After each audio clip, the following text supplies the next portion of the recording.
Hello guys, welcome back to my YouTube channel MDZ all round. दोस्तों finally आपका जामिया मिलिया इस्लामिया का MSc chemistry का result आ चुका है। बहुत बच्चे वेट कर रहे थे कि रिजल्ट कब आएगा, बट फाइनली आपका रिजल्ट देखने को मिल गया है। यहाँ पर आप देख सकते हैं आपको ये 30 जून को रिजल्ट फाइनली अपलोड हो गई थी JMI का ऑफिशियल वेबसाइट पे।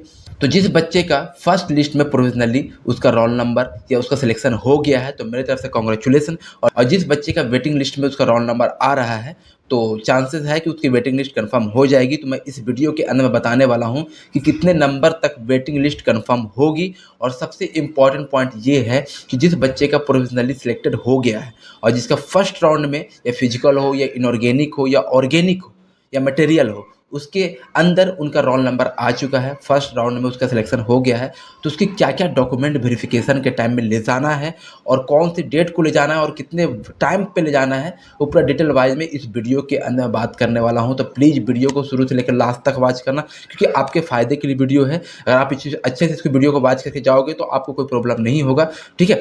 और वीडियो पसंद आए तो लाइक करना और चैनल को सब्सक्राइब करना। ओके, तो हम वीडियो को शुरू करते हैं। यहाँ पर आप देख सकते हैं, यहाँ पर मेंशन कर रखा है। यहाँ पर सबसे इंपॉर्टेंट पॉइंट समझेंगे। जो फर्स्ट पॉइंट में मेंशन है, मैं ज़्यादा मैं रीड नहीं करूँ बट आपको बेसिक समझा रहा हूँ। इसमें बताया गया है कि जिस बच्चे का रिक्वायरमेंट जो भी था, उसकी एंट्रेंस डेट या उसकी एलिजिबिलिटी, वो सब रिक्वायरमेंट से कंप्लीट हो चुके, उसका प्रोविजनली सिलेक्टेड हो गया है। तो उस बच्चे के लिए सबसे इंपॉर्टेंट ये है कि आपको 10 जुलाई से लेकर के 11 जुलाई के बीच में JMI का सेंटर पे जाना है। वो भी आपको डिपार्टमेंट ऑफ केमिस्ट्री के सेंटर पे जाना है। वहाँ पर जाकर के आपको डॉक्यूमेंट वेरिफिकेशन करनी है। वो भी 11 जुलाई के 4 PM तक ही होगा।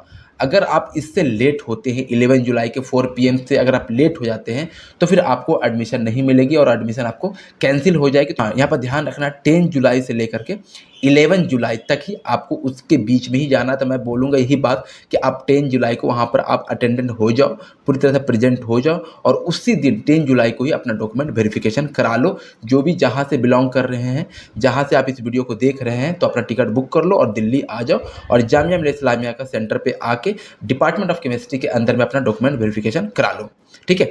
अब यहाँ पर हम पॉइंट बात करें क्या क्या डॉक्यूमेंट लगेगी। यहाँ पर आप देख सकते हैं, at the time admission of selected candidate will submit the original and following along with a self attested photocopy. यहाँ पर ध्यान रखना है, जो भी आपको डॉक्यूमेंट्स लाने हैं वो आपको ओरिजिनल लाना है और ओरिजिनल के साथ साथ कम से कम 2 से 3 फोटोकॉपी भी लेके आना। यहाँ पर ऐसा कुछ मेंशन नहीं किया गया है कि आपको कितने फोटोकॉपी लेकर आना है, लेकिन मैं आपको बताता हूँ कम से कम 2 से 3 फोटोकॉपी, एक्स्ट्रा फोटोकॉपी लेकर आना।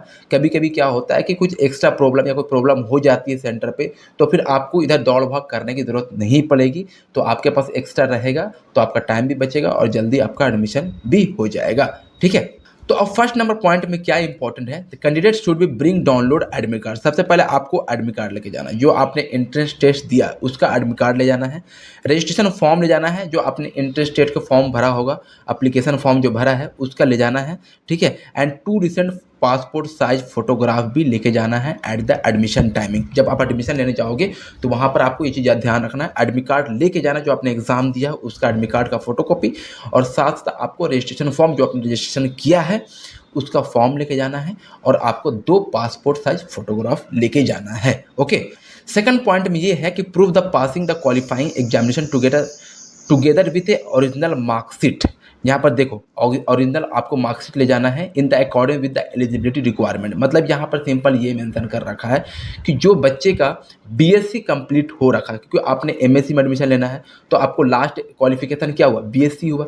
तो अगर आपने BSc कंप्लीट कर रखा है तो उसके पास तो सारे कुछ होंगे, उसके पास सर्टिफिकेट भी होंगे, उसके पास मार्कशीट भी होंगे, उसके पास माइग्रेशन सर्टिफिकेट भी होंगे और करेक्टर सर्टिफिकेट भी होंगे। जिन बच्चे के पास अभी तक नहीं है तो प्लीज़ आप जितना जल्दी हो सके सर्टिफिकेट का अरेंजमेंट कर लो, ठीक है। तो जो बच्चे 2025 में अभी उसकी BSc कंप्लीट हुई है तो उनके पास तो सर्टिफिकेट नहीं होगा, लेकिन उनके पास मार्कशीट होगा। तो आपको मार्कशीट ले करके जाना है। ये प्रूफ होता है कि आपने BSc क्वालिफाई कर लिया है। इस चीज़ के लिए आपको लेके जाना है, ओके। थर्ड नंबर पॉइंट में ये है कि prove the age based on the certificate of high school या सेकेंडरी स्कूल। आपका एज का सर्टिफिकेट ले जाना है, ठीक है। तो उसके लिए सिंपली होता है, एज सर्टिफिकेट निकालने के लिए आपको 10th का नॉर्मली आप सर्टिफिकेट दिखा दोगे तो आपका एज या date of birth certificate qualify हो जाता है, उससे समझ आ जाती है। फोर्थ नंबर पॉइंट में ये है कि proof the permanent address. Voter ID card हो गया, पासपोर्ट हो गया, ड्राइविंग लाइसेंस हो गया या आधार कार्ड हो गया, age declared in the application form with the name of the police station and district. यहाँ पर देखो सिंपली आपको ये है कि वैसा आपको आईडी कार्ड ले जाना है जिसमें आपको एड्रेस अच्छा से मेंशन हो, उसमें आपका डिस्ट्रिक्ट का नेम हो, पुलिस स्टेशन या पोस्ट ऑफिस का नेम हो, जैसे आधार कार्ड में मेंशन होता है। और आधार कार्ड नहीं है तो आपको ड्राइविंग लाइसेंस है तो वो दे सकते हैं, पासपोर्ट है तो वो दे सकते हैं, या फिर आप वोटर आईडी कार्ड है तो वो दे सकते हैं। तो जिसमें प्रॉपर आपका एड्रेस हो, प्रॉपर आपका डिस्ट्रिक्ट नेम हो, प्रॉपर आपका पुलिस स्टेशन या पोस्ट ऑफिस का नेम हो, वही अपना एक आईडी कार्ड लेके जाना। मैं बोलूँगा कि आपके पास अगर पासपोर्ट है तो वो भी लेके जाना, ड्राइविंग लाइसेंस है तो वो भी लेके जाना, और आधार कार्ड है तो भी लेके जाना। अच्छे से ले जाना, सुरक्षित लेके जाना, ध्यान से लेके जाना, क्योंकि कहीं प्रॉब्लम ना हो आपके सेंटर पे। ओके, फिफ्थ नंबर पॉइंट में है कि मुस्लिम ओबीसी या मुस्लिम ST candidate will be required to submit their respective category certificate. तो जो बच्चे एप्लीकेशन फॉर्म को अप्लाई करते टाइम अगर आपने अप्लाई किया है, मुस्लिम ओबीसी या मुस्लिम एसटी कैटेगरी अप्लाई किया है, तो आपको सर्टिफिकेट लेकर ही जाना है, क्योंकि आपको उसी सर्टिफिकेट के अकॉर्डिंग आपको सीट अलाउड होगा, उसी कैटेगरी के अकॉर्डिंग सीट अलाउड होगा। और आप सर्टिफिकेट नहीं देंगे तो फिर आपको ओबीसी कैटेगरी में रिजर्वेशन नहीं मिलेगी, फिर आपको जनरल में मिलेगा। और आपका स्कोर अच्छा रहेगा तो आपको एडमिशन मिल जाएगा, और आपका स्कोर लो रहेगा तो फिर जनरल में आपको एडमिशन नहीं मिल पाएगा। तो ध्यान रखना है कि ओबीसी, अगर आप मुस्लिम ओबीसी हैं तो आपको गवर्नमेंट ऑफ इंडिया का होना चाहिए, गवर्नमेंट ऑफ स्टेट का नहीं होना चाहिए, और वो भी एक रिसेंट होना चाहिए। यहाँ पर सैंपल मेंशन कर रखा है, आपको रिसेंटली होना चाहिए, आपको लेटेस्ट आपको सर्टिफिकेट होना चाहिए। ऐसा नहीं होना चाहिए कि आपको 2024 का सर्टिफिकेट लेकर आ जाना, क्योंकि अभी 2025 चल रही है, तो 2025 का ही सर्टिफिकेट होना चाहिए। अगर जिस बच्चे का पास 2024 का सर्टिफिकेट है, ओबीसी का या मुस्लिम ओबीसी या मुस्लिम एसटी या किसी भी कैटेगरी से बिलोंग कर रहे हैं, अगर आपको सर्टिफिकेट की रिक्वायरमेंट है, तो अगर आपका 2024 का सर्टिफिकेट है तो प्लीज़ आप 2 से 3 दिन के अंदर में बना लें, क्योंकि आज 2 तारीख है और आपको एडमिशन होने वाली है 10 से लेकर 11 के बीच में, तो आपके पास टाइमिंग है। 6 नंबर पॉइंट में इंपॉर्टेंट ये है कि for candidate who have applied the PWD category, जो पीडब्ल्यूडी बच्चे वाले कैटेगरी हैं, जो डिजेबिलिटी वाले कैटेगरी हैं, उनको भी सर्टिफिकेट लेके जाना ही है इस तरह से, और वो भी आपको रिसेंटली होना चाहिए। 7 नंबर क्वेश्चन में क्या इंपॉर्टेंट है, candidate seeking admission under Kashmiri migrant, जो कश्मीरी माइग्रेंट्स हैं will be required submit certificate, उनको भी सर्टिफिकेट की जरूरत पड़ेगी। And being Kashmiri migrants obtain registered divisional commissioner on the concern state, तो जो कश्मीरी बच्चे हैं, जो माइग्रेंट्स हैं, उनके लिए एक सर्टिफिकेट की जरूरत पड़ेगी, तो वो अपना सर्टिफिकेट अपना कैरी करें, लेकर ही आएँ। ओके, 8 नंबर पॉइंट में है candidate seeking admission under Jammu Kashmir category will be required to submit, तो वहाँ जो बच्चे अगर जम्मू कश्मीर में उनकी एडमिशन मिली है तो उसको डोमिसाइल लेके जाना होगा, ये इंपॉर्टेंट है, तो उसका भी एक डोमिसाइल का सर्टिफिकेट होना चाहिए, वो जम्मू एंड कश्मीर वाले बच्चे के लिए है। ओके, 9 नंबर पॉइंट में ये है कैरेक्टर सर्टिफिकेट आपको ले जाना ही ले जाना है, ये सबसे इंपॉर्टेंट है कैरेक्टर सर्टिफिकेट। तो आपने अगर जहाँ से भी बीएससी कंप्लीट किया हो तो वहाँ से आप कैरेक्टर सर्टिफिकेट जल्द से जल्द जा करके यूनिवर्सिटी जा करके निकाल लें, कैरेक्टर सर्टिफिकेट आपको लेके जाना है, ठीक है। 10 नंबर पॉइंट में ये है कि certificate from MBBS doctor government of hospital certifying blood group, तो आपने फॉर्म जब फिलअप किया होगा तो वहाँ पर आपने ब्लड ग्रुप फिलअप किया होगा, AB या AB+ या O+, जो भी आपने ब्लड ग्रुप फिलअप किया होगा, तो वो हाँ, तो उसका एक सर्टिफिकेट लेकर के जाना है।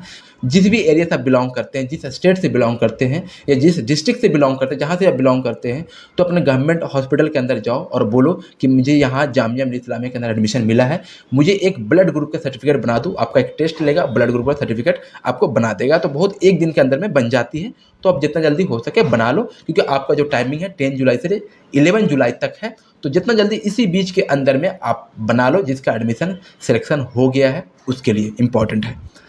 11 नंबर बहुत इंपॉर्टेंट पॉइंट है, in case of where any many courses branch in program, यहाँ पर सिंपल मेंशन कर रखा है, मैं आपको बता देता हूँ, इतना मैं रीड नहीं करूँगा, काफ़ी लंबा है, बस सिंपली बता देता हूँ। इसमें बताया गया है कि एक प्रोग्राम के अंदर में काफ़ी ज़्यादा ब्रांच होते हैं, काफ़ी कोर्सेज होते हैं। अगर आपने अप्लाई किया हो काफ़ी प्रेफरेंस के अकॉर्डिंग, तो अगर आप बाद में चाहते हैं कि मुझे एडमिशन किसी और प्रेफरेंस में लेना है, किसी और सब्जेक्ट में लेना है, किसी और कोर्स में लेना है, तो उसके लिए एक फॉर्म अप्लाई करना होगा एडमिशन के टाइमिंग में, और वहाँ पर आपको कोर्स अपग्रेडेशन करना पड़ेगा। पड़ेगा, कोर्स को अपग्रेड करना पड़ेगा और बताना होगा कि जो मैंने फर्स्ट प्रेफरेंस लिया था मुझे वो नहीं चाहिए, जो मैंने सेकंड प्रेफरेंस लिया मुझे वो चाहिए। तो वहाँ पर आपको कोर्स अपग्रेडेशन करना होता है। तो यहाँ पर सारा मेंशन कर रखा है, तो यही जो आपको करना है, वहाँ पर आपको फॉर्म फिलअप करना पड़ेगा, ठीक है। फिर बाद में टाइम निकलने के बाद आपको मौका नहीं मिलेगी। अब 12 नंबर पॉइंट में ये है कि इन case of intervening gap period, हाँ जिस बच्चे का गैप है, जिसे मैं बता दूं, जिस बच्चे का समझ में नहीं आता गैप कैसे होता है, देखो जो बच्चे बीएससी 2025 में कंप्लीट हुई है और वो बच्चे 2025 में एडमिशन ले रहे हैं एमएससी जामिया मिलिया इस्लामिया के अंदर में, तो उनका कोई गैप नहीं है। और जो बच्चे 2024 के अंदर में उनका बीएससी कंप्लीट हो गया है और एडमिशन ले रहे हैं 2025 के अंदर में, तो उनका 1 ईयर का गैप है, उनको सर्टिफिकेट की रिक्वायरमेंट है, उनको सर्टिफिकेट देना कंपलसरी है, ओके। अब जो बच्चे 2023 में बीएससी कंप्लीट कर लिए हैं और वो 2025 में उनका एडमिशन हो रहा है जेएमआई के अंदर में, तो उनको भी गैप सर्टिफिकेट देना कंपलसरी है, बट वो 2 ईयर्स का गैप सर्टिफिकेट होगा। अब ये गैप सर्टिफिकेट बनाते कैसे हैं, तो मैंने एक पहले की वीडियो बना रखा हूँ, तो आपको डिस्क्रिप्शन में उसका लिंक मिल जाएगा, वहाँ से आपको पता लग जाएगा कैसे आपको गैप सर्टिफिकेट बनाई जाती है, ओके। 13 नंबर पॉइंट में ये मेंशन कर रखा था, student must be file anti ragging undertaking online.